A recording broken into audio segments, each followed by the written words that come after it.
Bonjour à tous et bienvenue sur le podcast hebdomadaire de la cellule. Bonjour. Aujourd'hui, j'ai rassemblé une super team. Je suis avec Jérémy. Jérémy, ça va ? La pêche. Je suis avec Pierre. Pierre, ça va la pêche ? Ouais, salut. Je suis avec Darky. Bonsoir. Et avec Julien. Julien, ça va la pêche ? Ouais, parfait. Alors, Julien, c'est toi qui viens avec cette idée de podcast. Tu fréquentes la cellule maintenant et tu t'es dit, putain, il y a un jeu, je me demande si c'est un jeu de rôle. Ouais, voilà. Et je voulais votre t'ai avis. dit, voilà, je vais leur faire tester, on va voir. Et ce jeu, il s'appelle Tout le monde est John. Ouais, tout le monde est John, ouais. Qu'est-ce que c'est ? Alors vas-y, raconte-nous, parle-nous de ce jeu. Alors, dans Tout le monde est John, c'est très simple. John est narcoleptique et il va s'endormir assez souvent et il se souvient de rien. Et vous êtes les obsessions de John, c'est-à-dire vous êtes des voix dans la tête de John et c'est vous qui le faites agir en suivant plus ou moins ses pulsions parce que vous êtes des obsessions très primales et donc vous allez lui donner des pulsions. Alors là où on est dans le jeu de rôle, c'est qu'il y a bien un meneur de jeu et il y a bien des personnages, enfin il y a un personnage autour de la table, mais en fait vous jouez chacun vraiment une personnalité de ce personnage, donc il y a bien des personnages. Dans Vice Versa, le Pixar, où on joue tous une espèce voilà, de... c'est ça. Oui, d'ailleurs, c'est plus facile de parler de Tout le monde est John maintenant qu'il y a Vice Versa. Ouais. Qu'est-ce que... Il y a aussi alors, un film d'horreur aussi qui s'appelle Identity, je crois, dans lequel ça, je pourrais pas te c'est dire. l'histoire d'un Jérémy, un schizophrène qui a plusieurs personnalités. Donc, c'est ça. Et il va les faire s'entretuer pendant le film. Ouais. Oui, en fait, on voit à l'intérieur de sa tête, on voit pas l'histoire du schizophrène, on voit ce qui se passe dans sa tête. Et donc, du coup, il a tout un trip avec ses personnages et ils finissent par entretuer ses personnages. Et donc là, Tout le monde est John, c'est ça en fait. Finalement, tous les joueurs plaident pour un seul personnage. Voilà. Ça, c'est intéressant. Mais alors, je joue comme dans un jeu de rôle traditionnel. Le jeu joue le rôle, il joue les PNJ, il joue ce qui se passe, il décrit les conséquences des actions. Vous allez tenter des actions, vous allez lancer des dés pour voir si vous réussissez vos actions et tout. Sauf qu'à tout moment, vous pouvez perdre le contrôle de John. Et donc, le contrôle de John passera à un autre personnage qui se mettra à contrôler de John. D'accord. Là où on est dans une mécanique de jeu de société, c'est-à-dire que votre but à la fin de la partie, c'est de faire le plus de points de victoire. Et vous avez des objectifs faciles à atteindre qui rapportent peu de points, des objectifs difficiles à atteindre qui rapportent beaucoup de points. Et votre but dans la partie, alors attention, parce que quand on est avec des rôlistes, c'est l'écueil, ce n'est pas une partie de jeu de rôle traditionnelle. Il va y avoir une enquête, mais ce n'est pas une enquête à résoudre. Votre but, c'est de le plus vite possible faire ses points de victoire. Parce que l'histoire, ça va servir de prétexte. Vous allez voir vous en foutre, parce que... sinon, vous perdez très vite le contrôle de John. Et si vous perdez le contrôle de John, vous ne pouvez plus faire les actions correspondantes. Je sens que ce podcast one shot. Vous allez voir, c'est monstrueux. Tourner. Alors, c'est un jeu. Faut pas que ça dépasse la demi-heure, parce qu'au bout d'une demi-heure, on s'emmerde ferme. Donc, ça va être très rapide et il va falloir que vous soyez très très réactif. Les règles sont hyper courtes. Elles tiennent sur 2 feuilles de papier maximum. Et on va jouer très très vite. Et vous vous souvenez de ce jeu Si Dracula ? Est-ce que vous étiez là ? Non. C'est là où tu es des animaux et tu dois danser pour convaincre des gens. C'est pareil, c'est des jeux. C'est quoi la mécanique là ? Comment tu fais tes actions à John ? Tu fais des propositions ? Alors, tu t'abats des cartes ? Non. Chaque fois que tu fais une action que John... Alors, déjà, vous allez vous battre pour le contrôle de John. Avec un système de mise très rapide. Ah, okay. Vous vous battez pour prendre le contrôle de John. À partir du moment où vous avez le contrôle de John, vous faites agir John. À partir du moment où John fait une action qu'il peut rater, donc pas ouvrir une porte, quoi que ce soit, vous devez faire un jet pour réussir l'action. D'accord. Si vous réussissez l'action, très bien. Si vous ratez l'action, vous perdez le contrôle de John. Et c'est les autres qui vont se battre à nouveau pour le contrôle de John. D'accord. Les actions classiques, c'est... alors, une action, si vous avez 3 compétences que vous allez choisir au début du jeu, qui sont des compétences assez lâches. Si vous avez une compétence pour réussir l'action, vous réussissez l'action sur 4, 5 ou 6. On lance un des 6. D'accord. Sur 4, 5 ou 6, vous réussissez l'action. Sur 1, 2 ou 3, vous perdez l'action et donc vous perdez aussi le contrôle de John. Et après, si c'est une action pour laquelle vous n'avez pas de compétence, il faut faire un 6 Si vous ne faites pas un 6, vous perdez le contrôle de John. D'accord. Alors, ça ne veut pas dire qu'il réussit ou qu'il rate son action. Ça veut dire que vous perdez le contrôle de John. Un autre peut rattraper l'action en faisant une autre action derrière. Tu cherches quoi, Pierre, là? Tu cherches ton PC? Ouais. Il faut des dés, il faut des tokens aussi. Ah, les dés, ils sont dans... T'inquiète pas, il y en a. Et je sens que ce podcast va tourner autour de la question, est-ce que ce jeu est un jeu de rôle ou pas? Voilà, c'est ça. Est-ce que vous pensez que c'est du jeu de rôle ou pas? Est-ce qu'on est aux frontières du réel et du jeu? On va essayer quand même aussi de critiquer le jeu en tant que tel. Et il date de quand ce jeu? Est-ce que tu as son histoire? C'est bonne question. On va voir ça à travers. Il me semble que c'est un vieux jeu. C'est un jeu qui date de 2002 qui est de Michael B. Sullivan. D'accord, tu vois, je pensais qu'il était plus ancien. Et qu'on trouve en dispo sur le net. Et l'auteur préconise une partie de 30 minutes ou c'est toi, de ton expérience, tu dis au bout de 30 minutes, c'est moi qui me suis rendu compte que au bout de 30 minutes, vous allez grave vous faire chier. Ça veut dire qu'il y a joué plusieurs fois aussi. Ouais. Et j'adore. Après, c'est difficile de trouver des joueurs parce qu'il faut des joueurs qui aiment le jeu de rôle et qui aiment le jeu de plateau et c'est pas toujours facile. Il y en a certains qui vont vouloir faire de l'immersion et que, oh mon Dieu, mais on peut pas s'immerger dans John, mais on s'en fout parce que John, on s'immerge dedans, il est barge, il est stupide. Et il s'appelle John Doe. Ah oui, c'est vrai. Alors John Doe, oui, ça part mal, ça c'est sûr. Pas moqueur. Bon, allez, on va s'immerger dans John. C'est parti.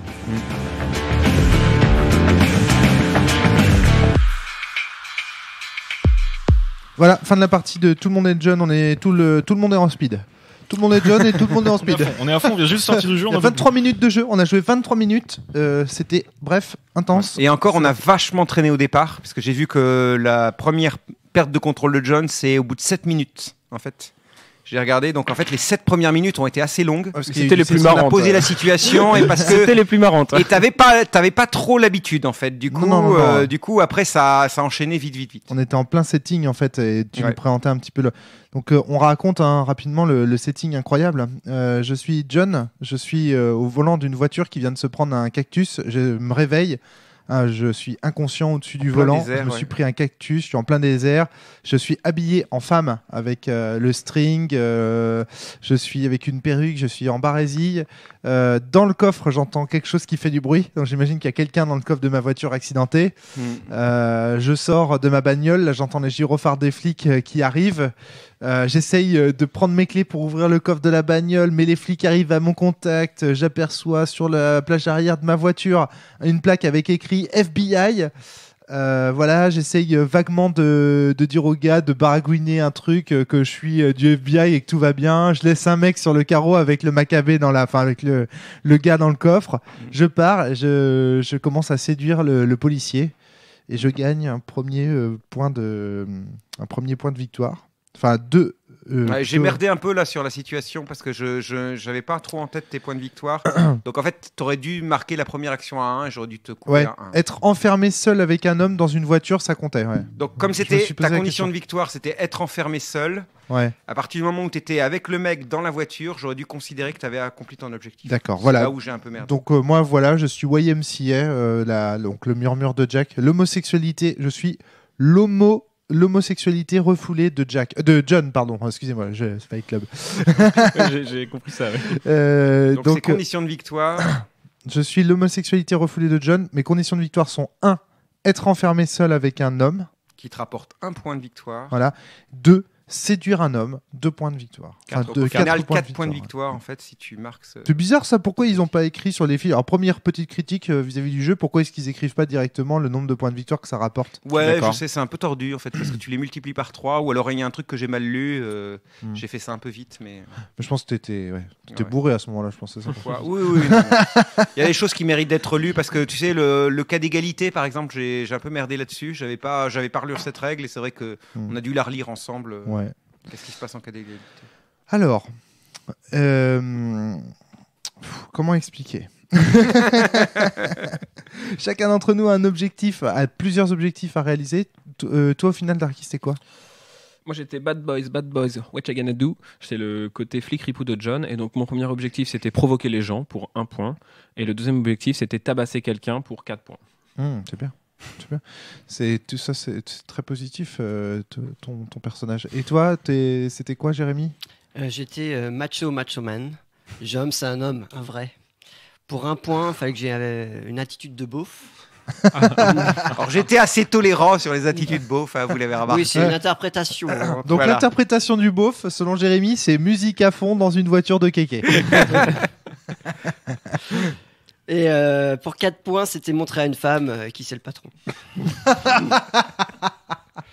Ah oui. Quand tu t'es touché au milieu du truc, là, c'était pour ça. C'était pour le côté C'était le côté beauf. Je mets la main dans le calbut. C'est ça. Le côté beauf. C'est ça. C'est-à-dire qu'il a fait faire à John une action incroyable, c'est-à-dire s'asseoir à un bar et mettre la main dans son calbut et il a gagné un point de victoire tranquillement. Pierre. Bah moi à côté, putain, c'était super dur. Hein. Ouais, c'était chaud. Ouais. Alors moi j'étais le bon flic, comme dans les films, protect and serve. Alors ma première condition de victoire, c'était protéger les innocents, qui m'ont rapporté 1 point. Et la deuxième, c'était sauver la vie de quelqu'un, méchant compris, qui m'a rapporté 4 points. Ouais. T'as réussi quand même à sauver la vie de quelqu'un à un moment donné. Ouais, mais tout ce que j'ai dûu faire, dépenser pour arriver là, c'est super dur. Ouais. Pour moi, il y a un moment donné où t'as... Attends, c'est toi qui as écarté la personne Pedro de... Ouais, du feu pour... merde, d'accord, ouais. Et là, t'as pas gagné 4 points de victoire à ce moment-là ? Bah, c'est l'unique moment où j'ai gagné des points. Mais non, le massage cardiaque là. Voilà, non, en fait, le massage cardiaque m'a permis de sauver la vie et après j'ai protégé un innocent, c'était Pedro, l'histoire de la station-service. Mais en fait, moi, ce que je trouve super difficile, c'est que là-dedans, ça inclut plein d'actions possibles et que comme on n'a que 3 compétences. Wow, alors voilà, là c'est pareil, c'est votre première partie de Tool Money John. Donc pour vos compétences, alors c'est un système de compétences libres. On choisit 3 compétences libres, mais il faut vraiment les axer. Comment faire pour avoir des points de victoire. Donc faut vraiment, c'est souvent assez chaud à définir. C'est vrai que t'en avais un super chaud. Celui-là était super chaud. En fait. Le plus chaud des 4. Honnêtement. Comment tu veux qu'on procède, Rome ? Est-ce qu'on peut déjà commencer parce qu'on est parti. On débrief, on y va. Bon alors débrief. Du coup, j'ai commencé sur ma personnalité de bon flic là. Du coup, quand j'ai choisi mes 3 compétences, le bon flic, comme dans les films, protéger les innocents, sauver la vie de quelqu'un, méchant compris, ça m'a vachement orienté sur on va se fighter, va y avoir du combat ou va y avoir des affrontements avec des personnes.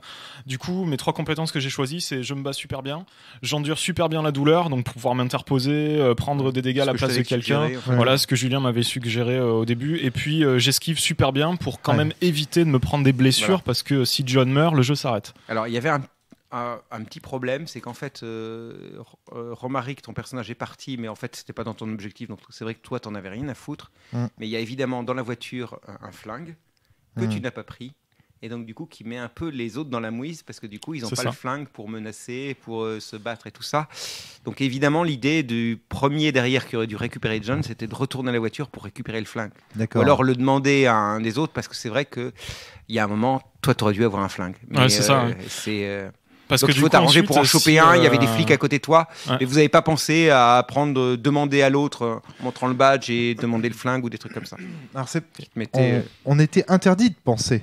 Ouais, non, ça dure tellement vite. Ouais, ça va tellement vite que... Et d'ailleurs, il y a quelques fois, je vous ai dit que normalement, c'était comme dans du jeu traditionnel, je devais assumer la narration, et je vous ai laissé assez maladroitement, parce que ça va vite pour moi aussi, je vous ai laissé prendre la main sur la narration, ce que j'aurais pas dû faire du tout. Ça, c'était méga frustrant. Quand tu prenais John et que tu nous regardais en disant rien, et donc du coup on devait repartir de zéro. Non, là je vous avoue que j'ai merdé un peu parce qu'en fait je me suis fait avoir par Pierre qui a à un moment pris la main sur la narration et en fait je trouvais que ça c'est sympa donc je l'ai laissé faire. Et du coup, mais tu sais que je t'avoue que j'étais pas du tout conscient qu'il fallait. Non, mais c'est moi qui merdais. Mais juste un point par rapport à ça, dans le jeu de rôle traditionnel classique, le jeu de rôle à papa, tu as le droit de laisser un joueur faire une narration. C'est juste que le maître de jeu a l'autorité finale. Là, honnêtement, il faut pas. Il faut pas laisser parce que c'est trop facile. Sinon, tu te attribues toi-même les conditions de victoire. Et c'est là aussi au jeu. Amende honorable. J'ai pas joué depuis longtemps. J'ai merdé parce que normalement, je dois prendre le contrôle. Il faut absolument que dans ce jeu de rôle-là ou jeu de société, c'est la question, il faut absolument que le jeu garde toute autorité sur les PNJ et toute autorité sur les... Et du coup, tu mets les joueurs face à quoi quand un joueur revient de prendre John? Là, tu lui mets quoi comme histoire devant? Alors, en fait, il y a un scénario qui est beaucoup plus fouillé finalement. Vous avez même pas effleuré le quart du 10e du scénario. Comme quoi, dans John, les scénarios sont... Parce qu'en fait, finalement, vous ne savez pas du tout pourquoi il est là, John. Non. En fait, il y a un vrai motif. Il y a un vrai scénario écrit qui fait 3 pages. et en fait, vous n'avez même pas eu le temps de l'aborder. Vous voyez, c'est ça qui est assez frustrant, même en tant que maître de jeu. Oui, parce qu'il y a une raison pourquoi il est là dans le désert. Il enquête en fait sur un gang qui trafique des prostituées. Je pense qu'on n'a pas joué à John du coup là. Oui, non, mais c'est normal, mais c'est. Le micro, c'est normal. Je pense que c'est la grosse ambiguïté de John, c'est-à-dire que quelquefois, les gens qui jouent à Tout le monde est John font des scénarios qui sont des vrais scénarios de jeu de rôle finalement. D'accord. Parce que là, derrière, il y a quelque chose qui ressemble à un vrai scénario de jeu de rôle en fait. Mais tu l'avais présenté aussi comme l'idée, attention, ne tombez pas dans le côté roleplay en tant que rôliste. Et donc du coup on n'a pas cherché, et mais vous avez raison, l'objectif c'était faire du point, donc on a vraiment pris la narration pour essayer de faire du point. On a scoré quoi en fait. Oui, non mais vous avez raison, hein, c'est un peu... Ouais. Alors, question. Bon déjà, il faut peut-être expliquer aussi que pour prendre le contrôle de John, on a un pool de points devant nous. Je sais pas si ça a été expliqué. Les points de volonté. Tu as 10 points de volonté qui te permettent de prendre le contrôle de John. Chacun a 10 points. Voilà. Et on va mettre les petites pierres. On a 10 petites pierres devant nous. On va mettre les petites pierres dans nos mains. Mettre nos mains au milieu de la table façon Chevalier de Zodiac qui rassemble sa cosmo-énergie. On retourne et on regarde le nombre de saphirs d'Odin qu'on a dans les mains, enfin le nombre de pierres qu'on a dans les mains. Et là, à ce moment-là, celui qui en a le plus prend la narration. En les déversant. Ce qui fait qu'on a de moins en moins de points de victoire. On appelle une mise en enchère, mais cachée. D'accord. Ouais. Et donc, il fait des actions, et jusqu'à ce qu'il rate une action, dans ce cas-là, on repart sur un vote général pour savoir qui va prendre le contrôle de John. Ou alors, il gagne un point de victoire. Enfin, il gagne une de ces conditions qu'on a lues tout à l'heure. Ouais. Voilà. Ou alors, il accomplit une condition de victoire dans des autres joueurs, et dans ce cas-là, hop, cet autre joueur marque des points, et on repasse à savoir qui va prendre le contrôle de John. Donc, on prend le contrôle de John, mais on ne prend pas le contrôle de la narration. On prend le contrôle uniquement du personnage. Voilà, c'est ça qu'il faut bien. Sachant que les actions que tu fais peuvent donner des conditions de victoire aux autres. Alors c'est vrai qu'il faut être hyper réactif, et vous avez vu, il y a des moments, je pense que c'est parce que on tourne ça un peu en soirée assez tard, où j'ai été moins réactif, et je pense les uns et les autres, on n'avait pas vu qu'on avait fait une condition de victoire. Ou voilà, c'est ça. La tienne, être enfermé seul avec un homme. Il y a des moments où ça se réalisait tout le temps en fait. Voilà. Et John devait perdre le contrôle automatiquement, mais il le reperdre presque l'instant d'après parce que. Donc c'est bizarre ça d'ailleurs, ça bug à moitié le système. Alors du coup, est-ce que le MJ doit pas se positionner par rapport à ça en disant alors c'est vrai que la condition de victoire elle est très vague, se retrouver en gros dans une pièce avec un homme, mais dans le cas de figure quand ça a été le cas, t'étais dans un bar en flammes. Donc c'est lui qui l'avait dit en plus. Il y a une arme incendie, tout le monde fout le camp sauf un, on sait pas pourquoi. C'est ça. Là c'est vrai que tu te retrouvais avec le flic qui était inconscient. C'est un peu un truc, c'est que là il a repris le contrôle de la narration. Et c'est moi qui aurais dû le faire en fait. En plus, j'ai laissé faire, mais c'est de ma faute. Le flic était inconscient, c'est ça? Tu t'es retrouvé seul dans le bar en flammes avec l'alarme incendie. Le flic inconscient, il t'a dit je suis enfermé avec un homme. Parce que c'est le truc, être enfermé seul avec un homme, ce qui est assez flou en fait. On est dans un jeu qui est typiquement qui est volontairement flou. Non mais je suis d'accord. Là c'est un abus total de narration.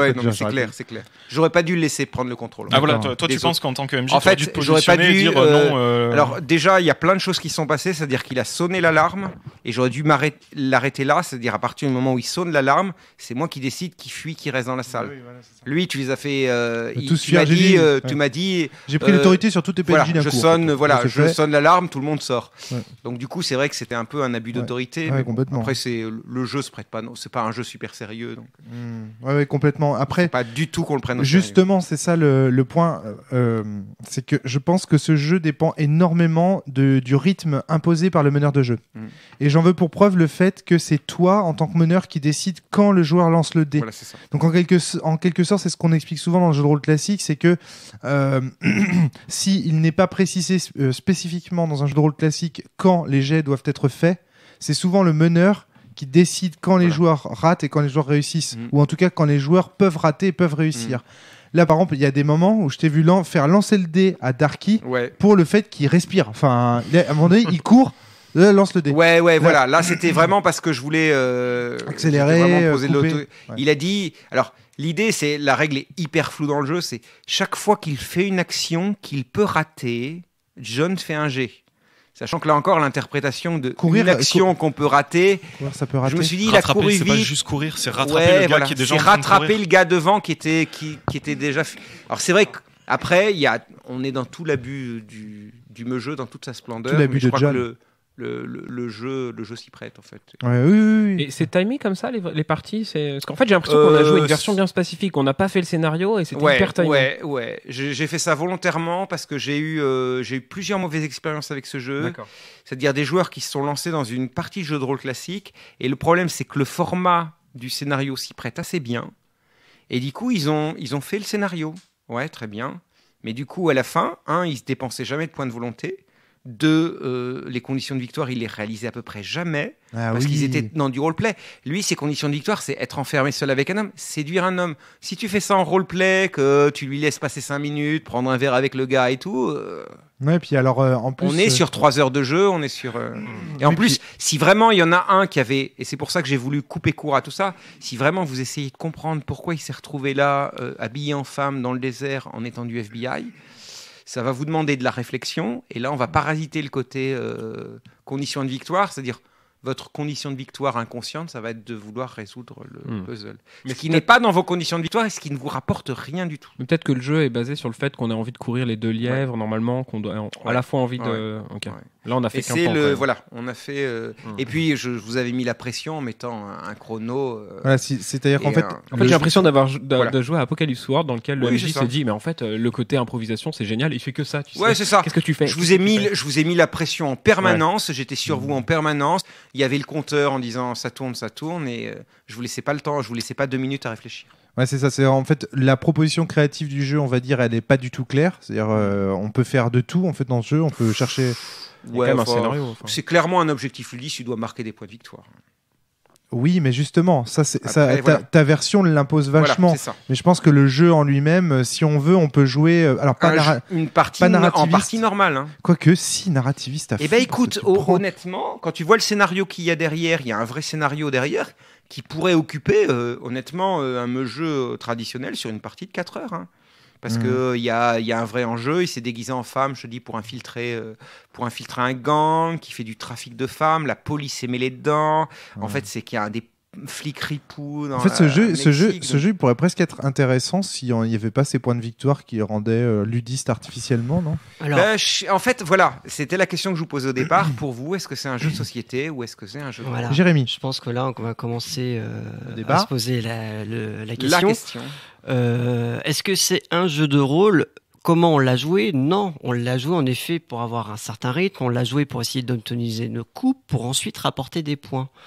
Mais si on avait décidé de dire, allez hop, on enlève ce côté score, on fait juste le scénario avec quand même les points de volonté, peut-être que là, on aurait été plus dans du jeu de rôle. Pour moi, clairement, c'était un jeu de rôle ce qu'on vient de faire. Pour moi, je suis mitigé. Je pense qu'il y avait des choses qui étaient de l'ordre du jeu de rôle. Il y avait des mécanismes qu'on trouve dans des jeux de société, mais qui peut être aussi utilisé dans le jeu de rôle. Ça m'a pas gêné en ça. Ouais. Mais c'est l'idée de se dire que en 20 minutes, notre objectif, c'était vraiment de marquer des points. Et au bout d'un moment, le rôle, c'était vraiment secondaire. C'était marrant au départ parce qu'on découvrait un peu justement la multiple personnalité de John. Ouais. Par chacun d'entre nous, donc ça fait très marrer de voir qu'est-ce qu'il dit le joueur, et là pour le coup on était vraiment dans du jeu de rôle, puis au bout d'un moment on commençait à comprendre un peu les motivations de chacun, et ça commençait à venir répétitif en disant moi je bagarre, moi je séduis, moi je fais ci, et puis au bout d'un moment en fait on se dit il reste plus qu'à gérer les points bien comme il faut derrière, et là il n'y avait plus de jeu de rôle. Et le jeu de rôle en fait il était vraiment pour moi au départ. On a vraiment déliré à essayer de trouver des propositions et à... Attention à ton micro, hein, excuse-moi. D'accord. À trouver des propositions au départ, et plus on avançait dans le jeu, et moins on était dans le jeu de rôle, et plus on était dans le jeu de société. C'est intéressant ce que tu dis. Pierre? Je suis quasiment entièrement d'accord avec Jérémy. Il y a juste un point qu'il faut retenir, c'est que à la fin du jeu, comme les autres joueurs ont compris quelle était notre personnalité et du coup vont essayer de nous empêcher de marquer des points, donc de nous trouver dans des situations, il va falloir recourir énormément à l'imagination pour trouver d'autres situations pour justement se retrouver pour avoir une optique de marquer des points. Mais théoriquement, c'est pas à toi d'imaginer les situations. C'est au maître de jeu de te les donner. J'ai un peu abusé, là, il y a un truc que j'ai merdé avec vous. Tu peux en fait influencer la volonté de John d'aller.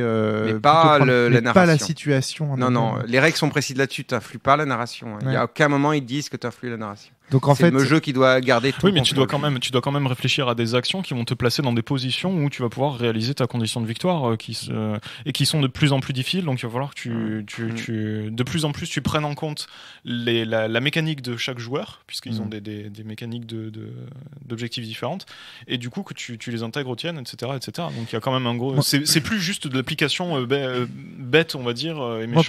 Pour moi, c'est ça qui est. Je récupère. Pour moi, c'est ça qui est mal fait. Le jeu, honnêtement, tu remplaces les objectifs. Tu vois, là, on avait 2 objectifs, d'accord ? Tu fais un système différent.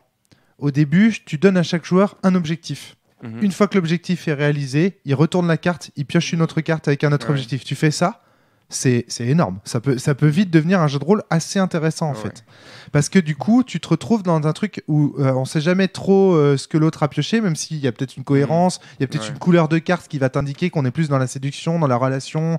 Je sais pas, il y a matière à faire quelque chose. Mais pour vous, on est clairement dans un... C'est-à-dire... Pour moi, c'est clairement un jeu de rôle.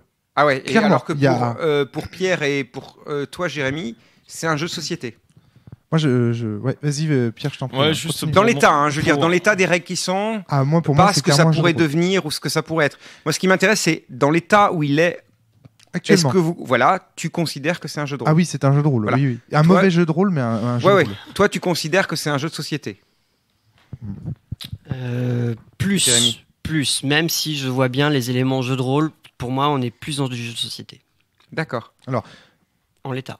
Jérémy, je t'en prie, vas-y, développe. Je sais pas si... Non, parce que c'est dans l'état, dans l'état que c'est intéressant. En l'état, pour moi, c'est un mauvais jeu de rôle. Mais attention. D'accord. Il apporte quand même des choses intéressantes. C'est pas en soi un mauvais jeu de rôle. Il y a plein de choses intéressantes dans ce jeu de rôle. Donc, mais pour moi, il mériterait d'être retravaillé. Enfin, il y a des choses à approfondir. C'est intéressant ton point de vue.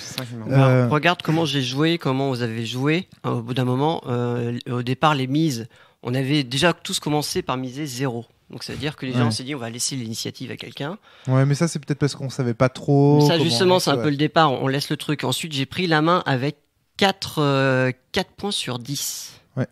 Ce qui était énorme. Et donc du coup vous avez commencé à miser gros. Et vous étiez dans le jeu, mais moi j'observais les pions qui se vidaient.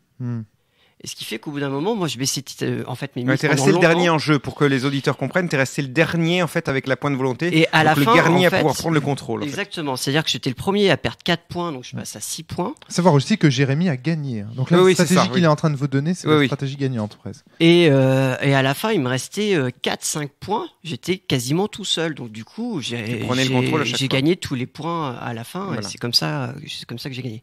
Si on considère du coup que l'objectif c'est le score, mais à l'état apparemment l'objectif c'est avoir le meilleur score. Oui, tout à fait. Ouais. Mais c'est ça que je me demande. Justement, à chaque fois que j'ai ce jeu-là, il y a un côté intéressant parce que pour moi, il est vraiment aux limites des deux genres.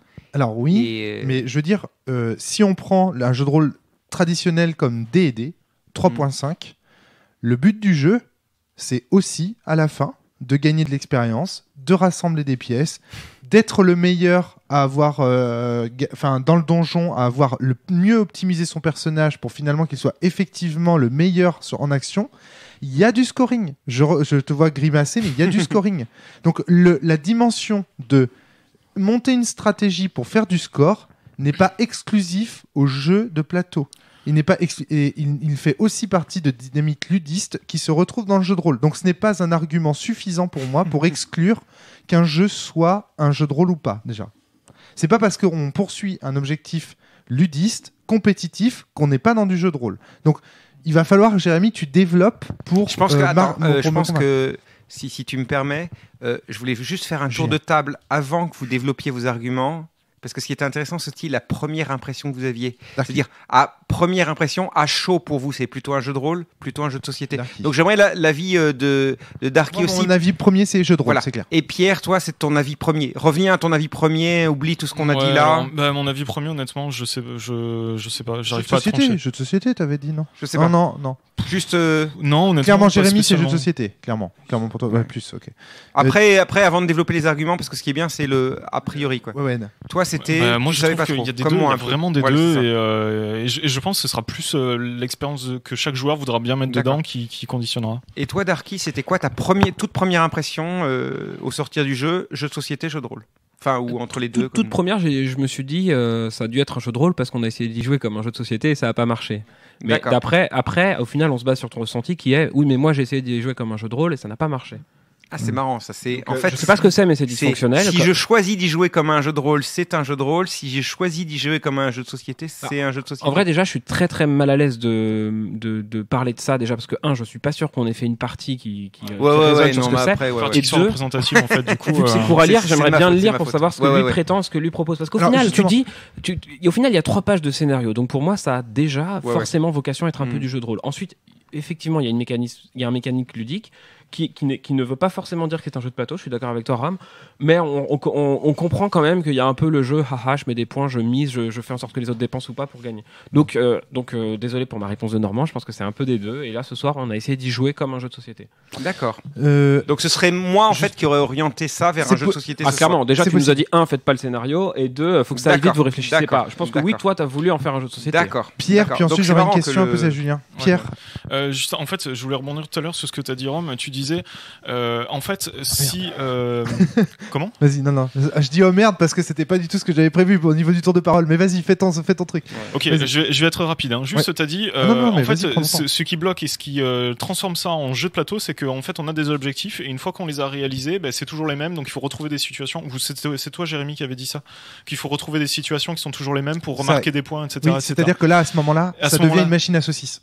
À ce moment-là, ce qu'il faudrait faire, c'est que dès qu'on a réalisé un objectif, qu'on a gagné des points, on défausse la carte et on reprend un nouvel objectif et ça change et là, ça devient beaucoup plus du jeu de rôle. Et ben moi, je suis pas d'accord avec toi parce qu'à ce moment-là, chaque joueur se retrouve à jouer dans son coin avec une situation qui lui appartient en main propre et du coup, on se retrouve dans le cadre de certains jeux de plateau où en fait, chaque joueur va optimiser une stratégie dans son coin sans avoir d'interaction avec d'autres, va scorer des points et personne ne peut rien y faire et à la fin, on termine un jeu où... Cette option-là, je la prenais dans le cadre où c'est encore Julien qui a le contrôle de tous les PNJ et du décor. Ça change tout. Ça change complètement tout. Non, j'ai merdé là-dessus. Excuse-moi. Dans la partie telle qu'on l'a joué là, je suis d'accord avec toi. D'accord. Ah oui, dans la partie telle qu'on l'a joué là, je suis totalement d'accord avec toi, Pierre. Là, il y a no suicide. Mais du coup, c'est ce qui fait que j'ai un avis qui est peut-être un peu différent, c'est que cette partie-là, moi, je l'associerais plus finalement à du jeu de rôle, et la partie que tu décrirais, l'amélioration entre guillemets, passerait plus pour moi du côté jeu, amélioration plus meneur de jeu avec autorité. En fait, c'est marrant parce que, je rebondis sur ce que Darky a dit. En fait, c'est ma vision finalement du jeu qui a orienté la partie. C'est ce que je te disais quand je disais que le meneur de jeu a énormément d'importance dans tout le monde. Au départ, si je vous avais pas fait le speech, je sais pas si vous seriez pas parti sur du jeu de rôle. Si c'est possible. Si c'est possible. C'est possible et peut-être l'expérience aurait été plus optimale pour. En fait, je sais que l'expérience en tant que jeu de rôle en soi m'avait laissé sur une fin pas intéressante parce que je trouvais qu'il y avait pas mal de ventre mou. Alors, en tant que jeu de rôle, tu vois. Alors, ce qui est très important à préciser pour les auditeurs, mais aussi pour toi, Julien, qui n'est pas habitué spécialement au format de cette émission, c'est qu'il faut bien savoir que dans un one-shot, on parle beaucoup du jeu, mais dans le fond, ce qu'on juge, c'est la partie. Et que, voilà, là, aujourd'hui, il est clair pour les auditeurs que, voilà, t'as fait des torsions sur le jeu, etc. Voilà. Et donc, quand on dit le jeu est bon, le jeu est mauvais, entendons-nous bien, dans le contexte de cette partie, tel que nous l'avons ressenti, etc. On recalibre aussi. Donc, il est possible, je dis bien possible, que des auditeurs aient joué à ce jeu avec des et que ça ait super bien fonctionné, qu'ils aient eu des... Voilà. Je n'en sais rien. On parle juste de la partie de ce soir. Et pour moi, c'est clairement du jeu de rôle. J'ai pas eu encore le temps vraiment de développer mes arguments. C'est clairement du jeu de rôle parce que on est jusqu'à la phase où on connaît chacun des objectifs et où là, ça devient une machine à saucisses. Avant ça, c'est clairement du jeu de rôle parce qu'on est dans l'imagination de situations possibles et dans l'élaboration d'un contenu fictionnel qui évolue en fonction de ce que les joueurs en disent autour de la table. Et ça, clairement, c'est ma définition très personnelle de ce qu'est un jeu de rôle. Maintenant, il n'y a qu'une seule manière de savoir officiellement si le jeu est un jeu de rôle ou pas, c'est de voir si l'auteur lui-même a publié ça sous la rubrique jeu de rôle. Il a dit que c'était un jeu de rôle ? Alors, l'intitulé du jeu, c'est « Tout le monde est John » est un jeu de rôle d'humour et de compétition. Très bien. Donc, comprenez par là qu'il y a un gagnant et des perdants. Si l'auteur, à partir du moment où l'auteur dit c'est un jeu de rôle, c'est un jeu de rôle. Par contre, ça peut ne pas correspondre à la vision de ce que vous, autour de cette table, vous attendez du jeu de rôle. Et là, à ce moment-là, c'est à vous de présenter votre vision et de dire si ça colle. Moi, dans mon cas, j'ai présenté ma vision du jeu de rôle, je te le dis, ça colle parfaitement. Jusqu'à un moment, et après je te donne la parole d'Arki, c'est promis, jusqu'au moment où tout le monde connaît les objectifs de tout le monde. À ce moment-là, ça devient une machine à saucisses. Qu'est-ce qu'une machine à saucisses ? Darky, tu veux intervenir là ? Oui, je veux pas définir ce qu'est une machine à saucisses. Mais... Non, par contre, t'as ressenti ça aussi qu'au moment où l'objectif était arrivé. Ouais, et d'ailleurs, je me suis dit, déjà, en fait, moi j'arrive à la même conclusion que toi, qui est l'objet un peu indéfini de ce jeu est un jeu de rôle pour moi, parce que si on a envie de le fixer, vu que là il est un peu broken, en le réparant, on se dirigerait plus facilement vers un jeu de rôle dans lequel on se dit, bon, comment on peut faire coexister cette idée de multi-personnes et de points avec un truc complet. Enfin, tu vois, si on veut compléter le jeu, je pense qu'on arrive vraiment à un jeu de rôle dans lequel, en plus, si tu joues un peu plus longtemps, une partie avec une enquête un peu plus sérieuse, etc., ça devient vachement primordial de cacher tes objectifs. Et donc ça empêche de casser le jeu comme on l'a fait. Et j'imagine complètement, toi t'imagines, donc ton objectif c'est je gagne et je perds le contrôle dès que je suis tout seul avec quelqu'un. Tu vas dans une enquête, tu dois interroger une personne qui va être toute seule et qui t'invite dans sa maison. Il va falloir que tu fasses des pieds et des mains, parce que ok, tu le veux les points, tu veux les points, donc tu vas devoir faire ça, mais tu vas devoir un peu maquiller, faire croire qu'il va y avoir plein d'autres événements pour que quand tu perds le contrôle, tu laisses la narration aux autres, mais qu'à la fois ils n'aient pas vraiment d'idée de... Donc je pense qu'en fait, si tu prends en compte l'idée de gagner des points et l'idée de mener une enquête, t'arrives à un truc qui se tient. Je pense que c'est peut-être pas assez défini dans les règles. Ça devient beaucoup plus stratégique et en fait tu sais pas le scoring à tout prix, parce qu'à ce moment-là tu vas choisir de scorer uniquement à des moments bien choisis, et pour arriver à ces moments bien choisis, tu vas devoir développer toute la fiction autour. Je pense que, et voilà, c'est là que le scoring se met au service de l'imagination de situations possibles et de création de contenu fictionnel, et donc on est bien dans un jeu de rôle effectivement. D'ailleurs, juste avant que tu reprennes la parole, 2 secondes, dans les règles, j'ai l'impression qu'ils disent, en fait, à la fin de la partie, particulièrement du scénario, ou alors si John est mort, etc., à la fin de la partie, on découvre qui a gagné en comptant les points un petit peu calmement. Et donc c'est plutôt, on a fait un bon scénario, voyons voir qui a réussi à subtilement perdre John à des moments un peu clés, quoi. Jérémy, tu voulais prendre la parole. Et après j'essaierai d'expliquer ce que c'est que la machine à saucisses, parce que sinon... Donc oui, dans ces cas-là, je suis d'accord. Si tu considères que à partir du moment où au départ, on est dans du jeu de rôle, là je te suis. C'est juste qu'en effet, nous, dans notre partie, à la fin, c'est complètement vrillé et ça finit pour moi en jeu de société. Voilà. Je me rends compte que j'ai merdé aussi au niveau du décompte des points finales. C'est pour ça qu'il y avait un petit truc. C'est le nombre d'objectifs que tu as réussi dans le niveau fois le nombre du niveau. Donc, si toi, par exemple, tu as fait 3 niveaux 2 et je suis sûr que tu as compté 4 plus 4 plus 4, comme moi. Ouais, alors qu'en fait, ça aurait été 2 fois 3. Okay. J'ai merdé là-dessus. Et je me demande on voit si... bien l'intention du jeu quand même, je trouve. Enfin... Pour éviter peut-être l'aspect aussi de trop repérer trop facilement les objectifs de chacun, donc en effet, du coup, en creusant le scénario, ce serait peut-être aussi d'essayer de juger à la fin quels sont les objectifs de chacun, et pour dire, si on a trouvé, par contre, tu perds des bonus parce que tu t'es fait trop griller. Et donc, du coup, on serait pas aussi bourrin à dire, allez, de toute façon, il faut que je gagne du point, quoi que ce soit. Il faut que ce soit plus vicieux. Et là, en plus, le scénario aurait pu nous aider à être plus vicieux. On s'appuierait sur le scénario pour troubler un peu nos objectifs. Tout à fait. Je suis complètement d'accord avec ça. On fait un podcast garage, là, on est en train de faire un patch pour le jeu. Ouais, c'est ça. Je pense qu'aussi, en fait, en fonction des scénarios, parce que chaque scénario n'est utilisable qu'une fois, enfin, et chaque personnage n'est utilisable qu'une fois. Là, je vous ai pris le scénario le plus... le caricatural, je dirais, du jeu, parce que vous êtes dans la situation la plus... Il y a des situations plus subtiles. J'ai vu des situations orientées plus murder, où les personnalités sont un peu plus fouillées, où la situation de départ est plus une énigme, il se trouve enfermé dans une pièce d'un musée, l'assaut. Donc moins... Là, c'est vrai que la partie est volontairement caricaturale dès le début, tu te retrouves avec une perruque... Et moi, ça me dérange pas. Hein. Moi que... Les raisons qui vont faire que les joueurs autour de la table vont imaginer des situations possibles, qu'elles soient caricaturales et que ça commence cash en immédiat res, comme là c'est le cas, tu te réveilles, t'es à poil, il y a un cactus, tu viens d'avoir un accident, enfin j'ai trouvé ça vraiment super bien, c'est-à-dire que tu commences direct, t'es direct dedans à te poser des questions, mais qu'est-ce que je fous là, pourquoi ils sont là, pourquoi les flics me recherchent, qu'est-ce que j'ai dans le corps, qui je suis, etc. Ça me dérange pas. Pierre, tu prends la parole ou j'explique les machines à saucisses non, mais vas-y, du coup... Oui, parce que du coup, on a retardé la t'explication de la machine à saucisses. C'est juste rapidement pour expliquer quand même aux auditeurs que le principe d'une machine à saucisses, c'est que on a un système de jeu qui tourne tout seul d'un côté, donc un espèce de système de jeu de plateau comme pierre, papier, ciseaux, par exemple. Ça peut être effectivement ce que disait Jérémy tout à l'heure, les systèmes de mise cachés, où là, on a un système de jeu de société. Et finalement, la fiction devient accessoire. Ça ne devient qu'un prétexte pour finalement ce qui compte avant tout c'est le jeu de société, et que la fiction existe ou n'existe pas, ça ne change rien aux dynamiques du jeu de société. Celui qui va gagner, c'est celui qui mise le mieux, tu vois, pas celui qui raconte. Ça, c'est le premier point. Et deuxième point, la machine à saucisses te prive de positionnement. C'est-à-dire que le principe du positionnement, c'est qu'à un moment donné, avec ton personnage, tu vas pouvoir faire des choix. Soit décider de partir vers A, soit décider de partir vers B. Dans la machine à saucisses, tu n'as pas le choix, parce que c'est le jeu, le système, la mécanique elle-même qui te dicte ce que tu dois faire.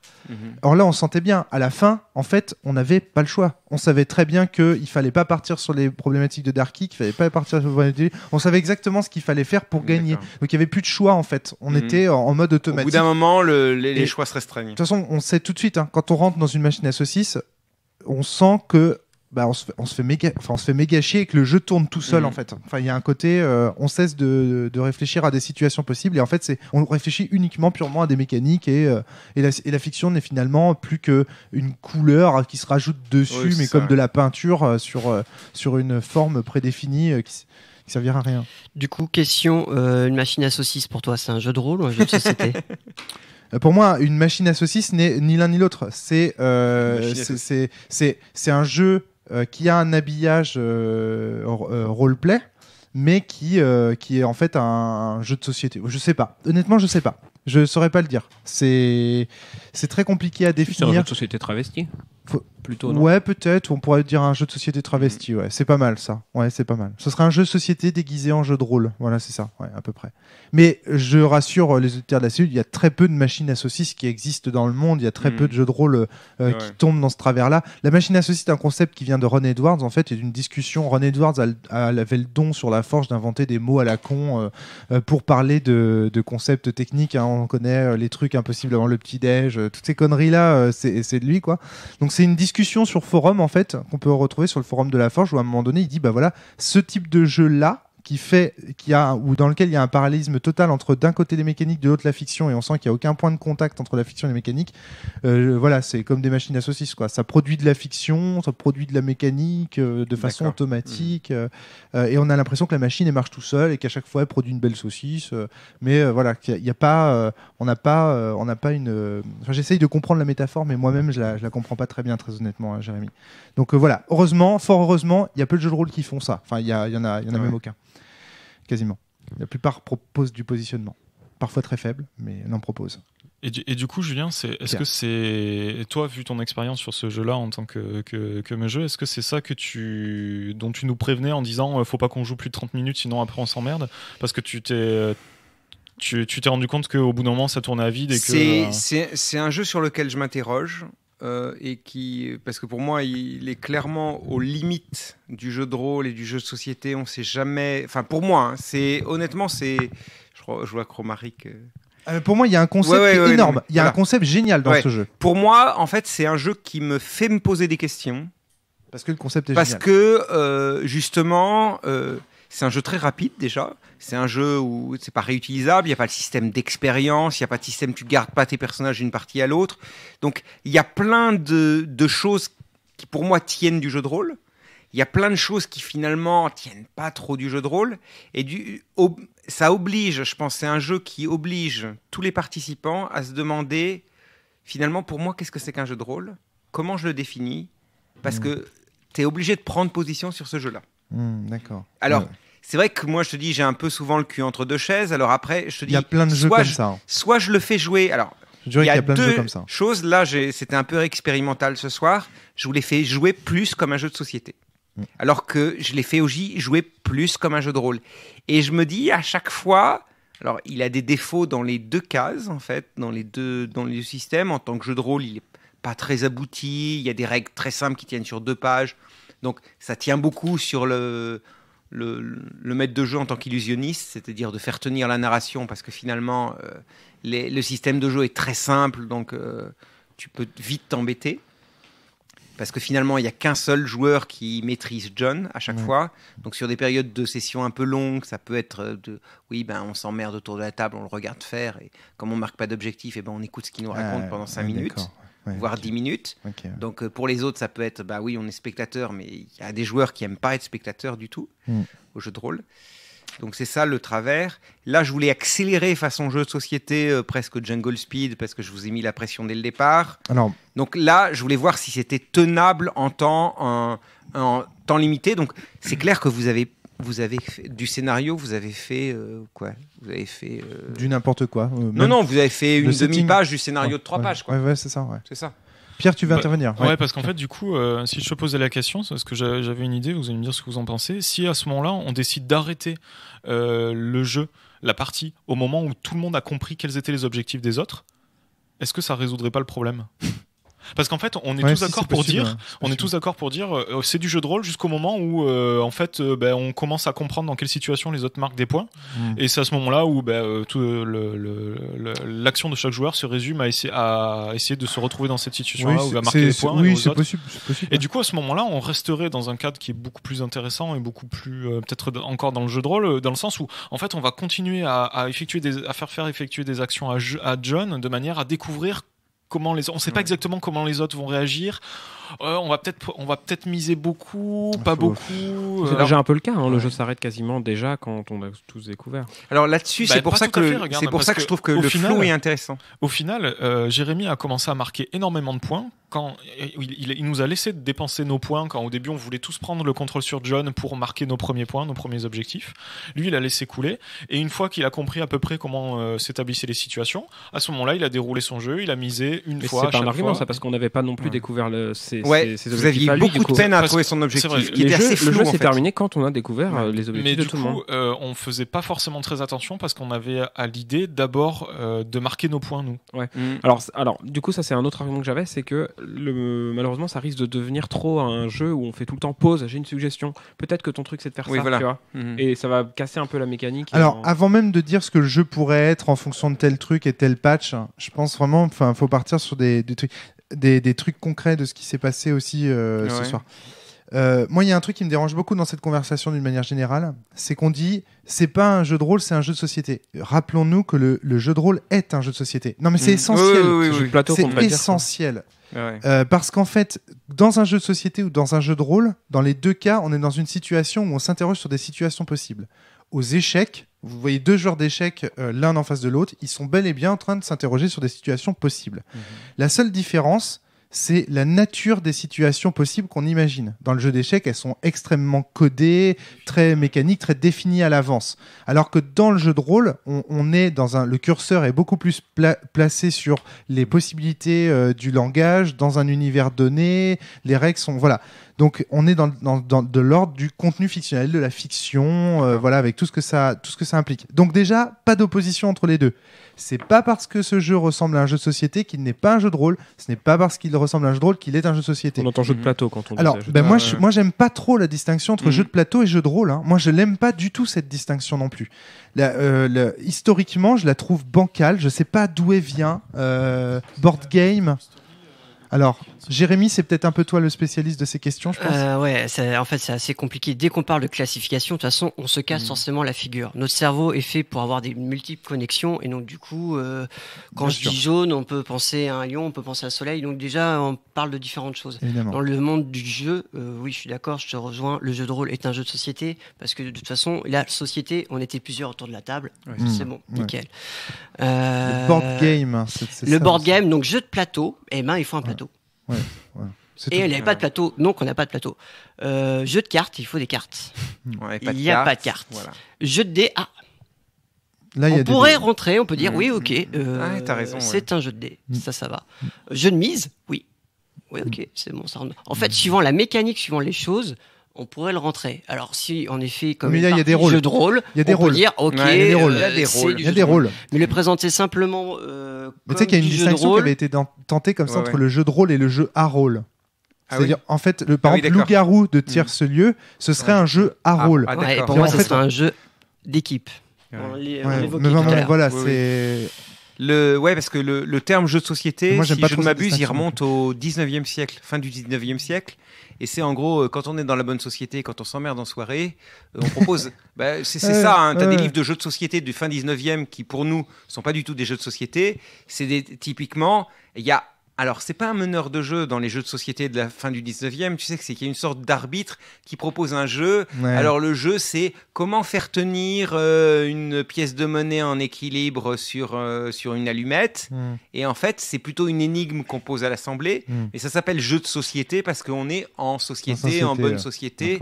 Et donc, c'est vrai que c'est le mot jeu de société au 19e siècle, c'est quelque chose de tellement large qui recouvre à peu près toutes les pratiques. Après, c'est vrai que ça va se diversifier et se complexifier. Je voulais ajouter quelque chose. Juste une petite nuance. Donc, je travaille dans une ludothèque. Tous ces jeux-là que moi, des fois, je présente comme jeux de société, en effet, c'est aussi une erreur. Dans ma classification de mon travail, on appelle ça des jeux à règles. D'accord. Tu parles de quel jeu ? Les jeux à règles. Les jeux à règles. Ah ouais, alors du coup, il va falloir que je vous parle. Donc, dans une ludothèque, il peut y avoir plusieurs classifications. Moi, j'utilise la classification ESAR. E-S-A-R. E pour exercice, S pour symbolique, A pour assemblage, R pour règle. Les jeux d'exercice, c'est généralement, moi, je dis que c'est les jeux pour les enfants. Je caricature, hein, parce qu'on pourrait dire maintenant les jeux d'exercice pour adultes, quoi que ce soit.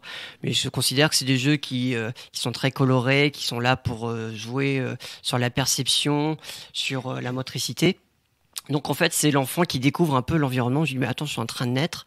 Qu'est-ce que c'est que ce monde autour de moi ? Il faut que je comprenne. Donc les jeux d'exercice, ça sert à ça. Ensuite, on passe aux jeux symboliques. Une fois que l'enfant commence à bien comprendre son environnement, qu'il commence à bien utiliser son corps, sa motricité, du coup, il va pouvoir bouger et il va besoin aussi de nommer les choses et puis dire à papa, maman les choses, le montrer et parler. Donc là, on commence à être un peu dans du jeu symbolique. Le jeu de rôle aussi peut être là-dessus parce que quand on voit les enfants jouer, alors c'est pas du jeu, mais enfin c'est pas du jeu à règles, mais c'est du jeu où ils ont quand même un rôle. Les gendarmes et les voleurs, tu penses ? Et voilà, des choses comme ça, les papas, maman, la marchande, le bricoleur, ainsi de suite. Les jeux d'assemblage, je considère que là on commence déjà à titiller les règles, mais les règles physiques, c'est-à-dire que par exemple les Lego, les puzzles, c'est une représentation spatiale, il n'y a pas de règles, la construction de la tour, voilà. Et les jeux à règles, c'est là que je me fais avoir, c'est-à-dire que du coup, c'est des règles sociales. Il faut qu'on se mette d'accord sur un ensemble. Un contrat social, en fait. Exactement, avec tout le système de règles. Et donc, si on est tous d'accord avec ces règles-là, on peut faire ce jeu. Ouais. Il y a joué le jeu. Attends, juste Pierre, on ne t'entend pas. Qu'est-ce que tu disais ? Que c'était la deuxième partie du podcast sur le jeu de plateau que tu n'avais pas fait. J'avais déjà fait une première partie sur le jeu de plateau. Ça, c'était la classification, ça rentrait dans la deuxième partie que j'ai jamais fait en fait. D'accord, ok. Ouais, c'est très intéressant comme classification. Ouais. Je connaissais ça pas rompt un peu avec Kaiwa tant de choses qui rompent avec Kaiwa. Il y a tant de choses qui rompent. Qui est plus. Alors. Rapidement sur Tout le monde est John. Du coup, nous, on a établi une règle avec notamment avec Fabien, avec qui on parle énormément de ces questions de classification, qui est, on estime que à partir du moment où l'auteur l'a défini comme faisant partie de l'ensemble jeu de rôle, c'est lui qui dit. Pourquoi ? Parce qu'on veut éviter ce qu'on appelle le cas « ceci n'est pas du jeu de rôle ». La fameuse phrase « ceci n'est pas du jeu de rôle ». Parce qu'en général, c'est un outil de pouvoir ou de domination qui sert à certaines personnes pour dire « ceci est de la merde » en fait. C'est-à-dire, ouais, mais pour moi, c'est pas du jeu de rôle. Sous-entendu, ouais, mais ça vaut pas le truc. Tu vois, est-ce que vous voyez ce que je veux dire ? Je te vois, Jérémy, je te vois dubitatif là-dessus. Tu vois, c'est comme les gens qui disent, non, mais ça, c'est pas de la musique. Non, mais ça, c'est pas du cinéma. Le jugement de valeur, en fait. Voilà, c'est ça, le jugement de valeur. Je suis d'accord, en effet, on définit jamais quoi que ce soit par du négatif. Voilà, c'est ça. Donc, c'est pas ça le problème. C'est plus l'appellation de dire, si l'auteur a appelé ça du jeu de rôle, est-ce que c'est du jeu de rôle ? Je suis en train de me poser la question, mais peut-être que je me trompe. Il y a un jeu qui est sorti récemment qui s'appelle Time Story, qui est un jeu très sympa. Des Space Cowboys, c'est ça ? Des Space Cowboys. Et je me demande s'ils l'ont pas présenté comme du jeu de rôle ou quelque chose comme ça. Ouais, Et au bout du compte, je me dis, mais oui, mais en fait, j'ai adoré jouer à ce jeu-là, mais j'ai pas eu l'impression de faire du jeu de rôle. D'accord. Pareil, je me méfie beaucoup de tout ce qui est écrit sur un jeu pour définir un jeu. Il peut y avoir des erreurs. D'accord. Ouais, après, quand c'est une erreur, c'est une erreur, quoi. C'est juste que la personne ne savait pas dans quel média elle s'inscrivait. J'ai tendance aussi à me méfier de ça, mais enfin bon, il y a un moment donné, il faut aussi faire confiance aux auteurs. Voilà, tant pis, ils l'ont inscrit dans Après, le. tu sais qu'on a le problème en français du terme jeu de rôle, qui est assez polysémique, parce qu'en anglais, le jeu de rôle, c'est clairement le RPG, et il n'y a pas de confusion possible, alors qu'en français, c'est vrai que le jeu de rôle, avec il y a le jeu de rôle social, il y a tout ça qui... Nous, si tu veux, Julien, notre idée avec Fabien, c'est juste de dire... Il faut arrêter de dire aux gens ceci n'est pas du jeu de rôle, parce que du coup ça leur ôte la créativité. C'est-à-dire il y a un moment donné, quelqu'un arrive avec un jeu qui se joue tout seul, Gaël Sacré qui fait Happy sur les ateliers imaginaires, et on lui dit non mais ça c'est pas du jeu de rôle parce que ça se joue tout seul. Résultat, on l'empêche de créer. Tu vois, donc l'idée en fait c'est d'essayer de faire en sorte que tout le monde puisse créer. Après, libre à chacun ensuite d'amener sa propre définition, comme moi je l'ai fait dans le Maelstrom, et de dire selon moi ce n'est pas ce que j'entends par jeu de rôle, tu vois. De la même manière que quand j'emploie le terme machine à saucisse, généralement, il a cette vocation de dire pour moi, ceci n'est pas du jeu de rôle. Pour Ron Edwards, ceci n'était pas du jeu de rôle, tu vois, quand on l'emploie bien. Mais voilà. Et nous, par exemple, sur la cellule, on nous a souvent accusé par rapport à ce terme machine à saucisse de faire du ceci n'est pas du jeu de rôle, justement. En disant, quand on dit d'un jeu, c'est une machine à saucisse, sous-entendu, ceci n'est pas du jeu de rôle. Vrai jeu. Nous, c'est pas ce qu'on dit. On essaye de définir la machine à saucisse comme un ensemble technique, concret. Tu vois, au moment où le jeu de rôle cesse d'être vraiment où le rôle et la fiction cessent d'être importantes et où seules les mécaniques comptent, et où finalement celui qui veut faire du jeu de rôle et de la fiction et avoir un positionnement par rapport à la fiction est déçu parce que le jeu échoue à lui donner ce plaisir-là. C'est très compliqué. Hein. Là, on est vraiment dans des débats de fond de tiroir théoriques. Ouais, non, mais c'est l'occasion de ce jeu, en fait. Hein. C'est moi qui l'ai suscité en vous proposant ce jeu-là. C'était volontaire. Hein, et la question était réellement. On va peut-être revenir sur le jeu, justement. Tout le monde est jeune. Moi, je voulais juste une petite caution Wikipédia. Time Stories, sur sa page officielle, esquive la question et se définit pas comme un jeu de rôle. Time Stories est un système de jeu qui se combine avec des scénarios. Faites-en ce que vous voulez. Mais moi, je ne peux pas chasser, quoi. C'est intéressant. Voilà, mais en tout cas, la page ne l'inscrit pas dans l'histoire du média jeu de rôle. C'est important. Hein, non, mais oui, c'est bien de le préciser. Quand Duchamp pose son urinoir dans un musée en l'inscrivant dans l'histoire des œuvres d'art, ça a un message fort et un propos, etc. Donc voilà. Juste, on revient au jeu. On revient à. Ouais. Moi, je trouve que le concept est excellent. Le truc, c'est un jeu qui est défini. Alors, je regardais puisque tu m'as interrogé sur la définition. Donc, il y avait l'humour. S'en est rendu compte. Il y a l'idée aussi de compétition qui est assez intéressante parce que pour certains joueurs de jeux de rôle, il est impossible qu'un jeu de rôle soit compétitif et qu'une partie soit compétitive. Et pour eux, ils le posent dans la définition. Pour moi, c'est pas quelque chose qui est important. Attention à ton micro. Pour moi, c'est pas quelque chose qui est important parce que comme on a vu, et c'est par essence coopératif le jeu de rôle pour eux. Ouais, il y a beaucoup de gens pour qui le jeu de rôle va être par essence coopératif et pour qui, alors le jeu de société ou board game, jeu de cartes serait par essence compétitif. Et très souvent, on a tu sais ces gens qui définissent le jeu de rôle, tu sais, dans leur jeu en disant dans la première partie, le jeu de rôle est très différent des autres jeux parce que il est compétitif, il est coopératif. Et c'est vrai que pour moi, c'est poser cette définition là en premier, c'est je pense se tromper. Ouais. Après, je pense qu'il y a d'autres avis aussi et que. Après, voilà, on peut faire des parties, pour moi, de jeux de rôle qui sont compétitives où il y en a. J'en suis vraiment persuadé. Je peux même dire que dans des parties, il peut y avoir des moments de compétition. Sans que ça nuise au jeu. Sans que ça nuise au jeu. Voilà. C'est-à-dire, faut pas que ce soit non plus un abus d'un joueur qui va décider de tout faire pour lui. Il y a des gens qui jouent à Cthulhu de façon compétitive en disant le but de Cthulhu c'est de mourir le dernier dans un scénario.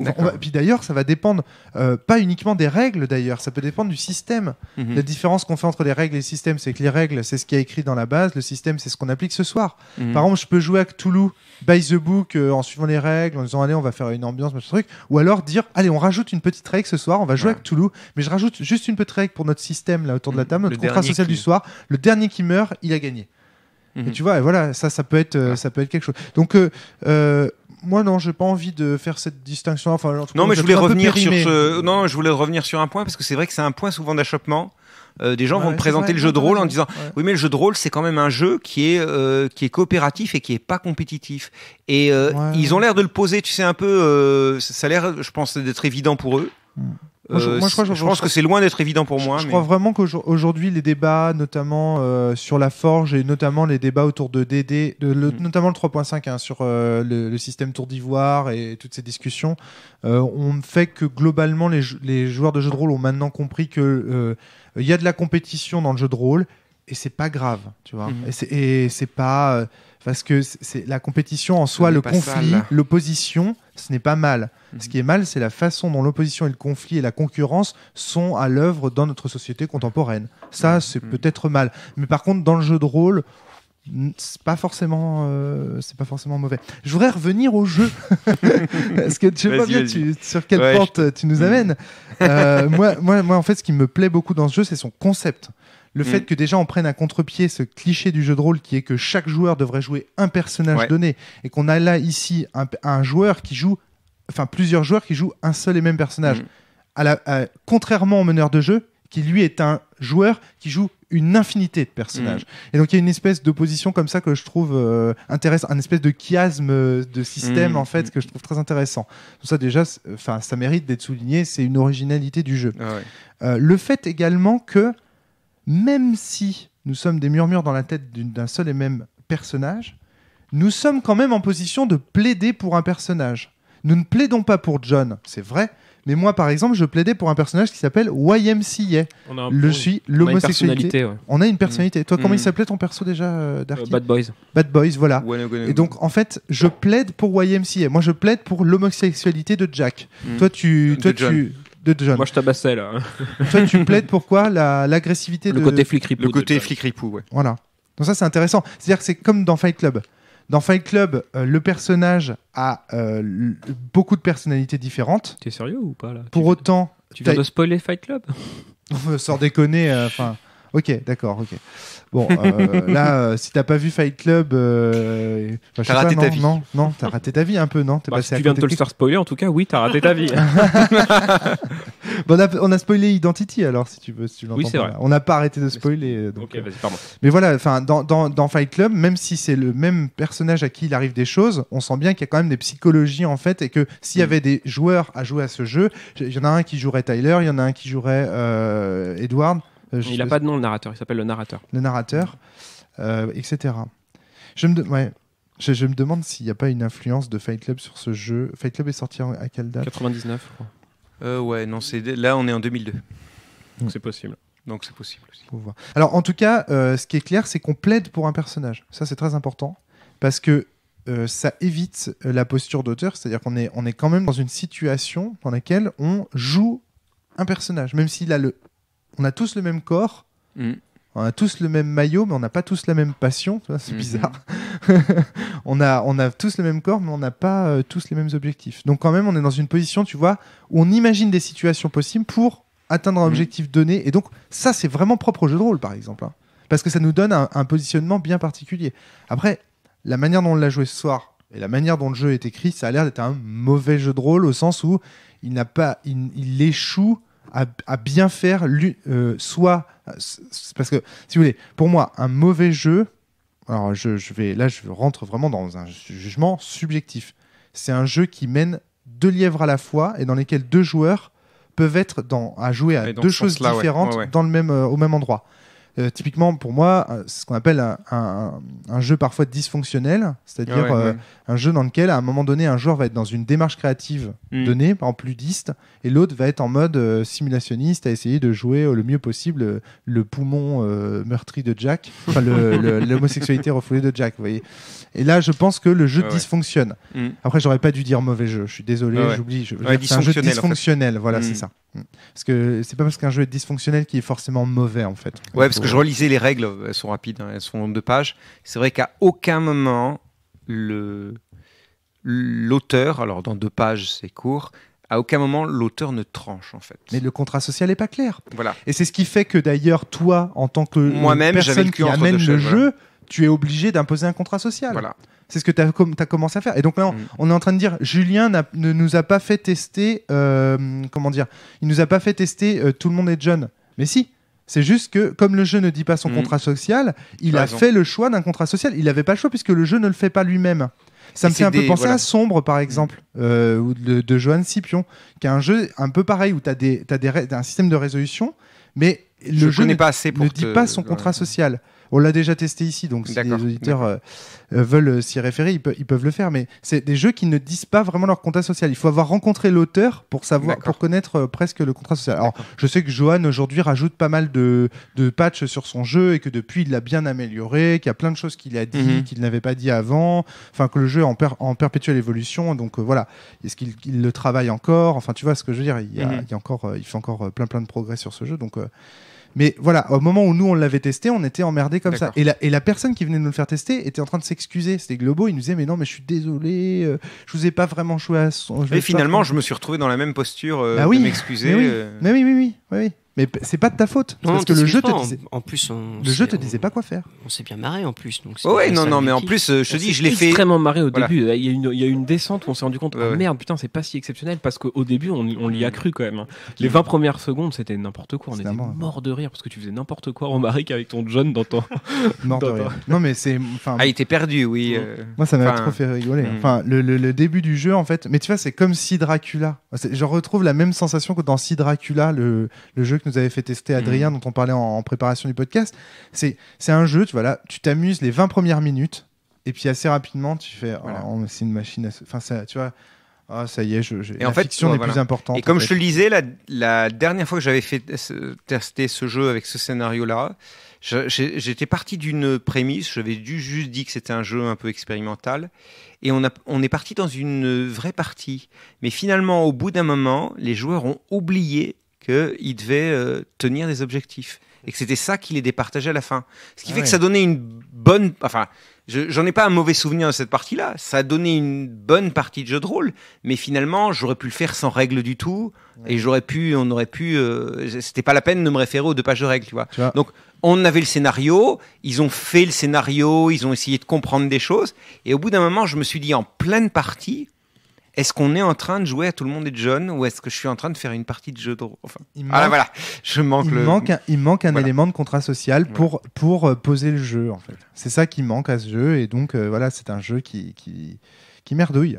Et tu es pour rien. Hein, lui, en plus, il est fourni sans scénario de base. Ah ouais, d'accord. Donc en plus de base, si je me trompe pas, de base, tu sais pas vraiment quel est le scénario entre guillemets type. Donc, tu as plein de scénarios pour Tout le monde est jeune fournis sur le net qui sont tous, en plus, très, très différents. Donc, je pense que même au niveau de la communauté, les gens qui l'ont fait jouer, les gens qui l'ont reçu, l'ont reçu très différemment, en fait. Et puis, on sait, comme dans le jeu de rôle classique, le scénario est extrêmement important. D'ailleurs, c'est un truc qu'on nous avait reproché sur Sombre aussi, c'est-à-dire de critiquer le jeu sans jouer à un scénario de Sombre, tu vois. Et justement, c'est hyper important parce qu'un scénario peut fixer un contrat social.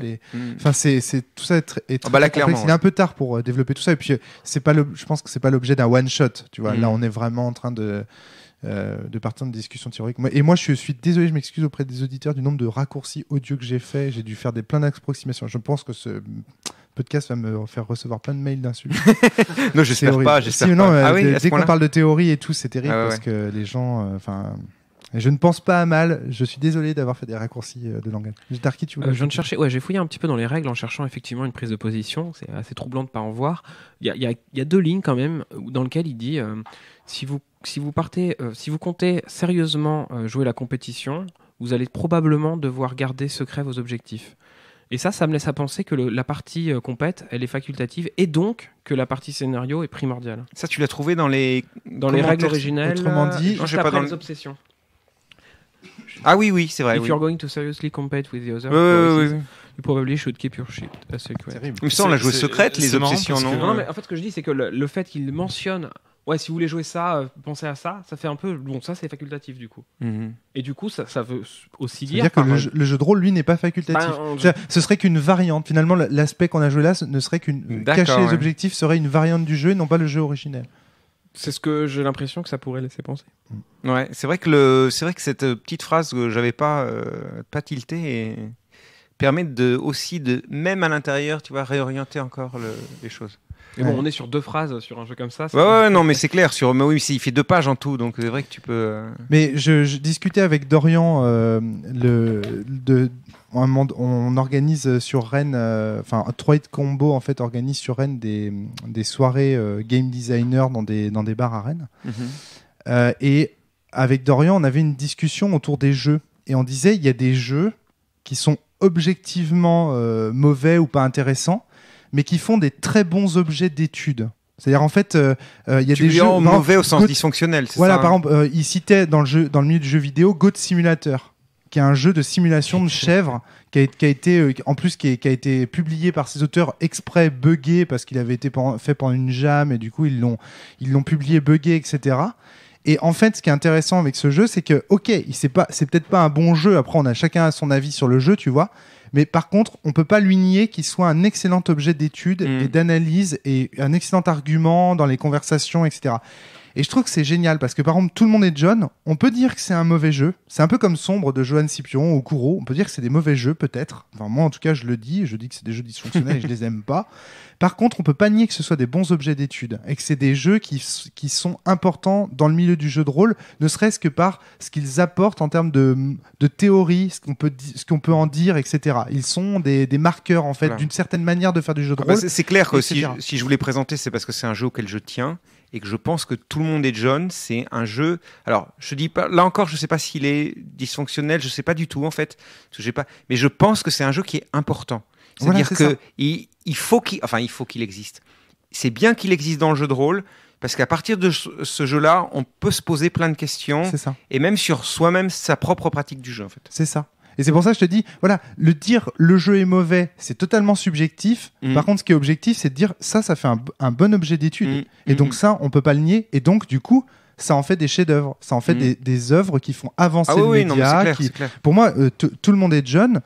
Je pense que c'est un jeu qui est, certains diraient expérimental, je ne sais pas comment le dire. C'est un jeu qui a une dimension très intéressante d'un point de vue théorique et conceptuel, et il est intéressant à analyser, il est intéressant d'y avoir joué pour en parler et tout ça. Alors après, à titre personnel, voilà, je juge mauvais. D'ailleurs, je suis pas sûr que si l'auteur était là, il me dirait pas non mais t'as raison, moi-même je trouve pas terrible non plus mon jeu. Par contre, voilà, j'ai voulu faire un ovni, un concept, un truc, et voilà, ça se trouve il serait d'accord avec moi. C'est ce que j'allais dire. Ça a l'air d'être carrément le délire de l'auteur. Je suis sur sa page là, il a créé plusieurs jeux, dont un qui s'appelle The Framework, qui considère comme, il met dans la catégorie avant-garde, et c'est une de ses tentatives. Il parle d'un métasystème pour partager l'autorité du jeu autour de la table.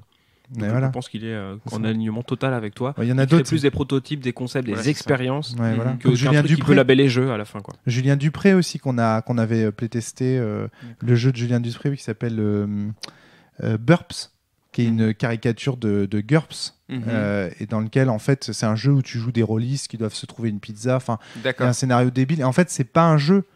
C'est un pamphlet. En fait, la base de jeu, elle n'est pas jouable. En fait, quand tu essayes de jouer au jeu, tu t'aperçois que c'est pas jouable et que c'est juste une critique du rôliste à travers une base de jeu de rôle. On peut trouver ça aussi dans Ésothéorique de Cédric Ferrand. Cédric Ferrand critique ceux qui font de la branlette intellectuelle autour du jeu de rôle en créant une fausse base de jeu de rôle en PDF, en faisant un énorme avant-propos ultra pompeux avec des mots très complexes qui veulent rien dire, etc. Quelques règles chiées sur un bout de PQ et après une grande conclusion avec je remercie toutes ces grandes théories qui m'ont permis, etc. Et tu vois, c'est des mauvais jeux, ces deux jeux-là. Oui. Pour autant, ils se publient comme jeux de rôle et ils sont des critiques du média et ils sont intéressants dans la conversation. Enfin, tu vois, il y a plein de choses à dire sur tout ça. Et moi, je pense que voilà, Tout le monde est John, c'est typiquement ce genre de jeu. Ouais. Donc voilà. Est-ce que vous aviez des choses à ajouter ? Est-ce qu'on n'a pas déjà un peu fait le tour de la question ? On est à combien de temps là ? Parce que ça m'intéresse, pour 20 minutes de partie, combien de temps on a réussi à en parler ? 1h09. Mais en fait, on n'a pas vraiment parlé de c'est vrai, Tout le monde est John. On a à peine décrit la partie. On a même pas. Je voulais lancer façon ce débat. Sujet de bac. En plus, avec le côté Tout le monde est John, jeu de société ou jeu de rôle, avec volontairement une question qui était polémique de ma part. Je plaide là aussi pour la polémie. Ouais. Sans déconner. Le côté polémiste, c'était vraiment volontaire de ma part, limite troll, tu vois. Parce que je savais bien qu'on allait parler de jeux de société, de jeux de rôle. Et tu savais bien qu'il n'y a strictement aucun troll autour de cette table. Tout à fait. Voilà. Il n'y en a pas. Tout le monde est un troll. Tout le monde est troll. Allez, à très bientôt tout le monde, merci. Salut tout le monde. Julien, merci Darky, merci Pierre, merci Jérémy d'être venu tester ce jeu. À bientôt. Bonne semaine à tous, portez-vous bien, jouez bien. Salut.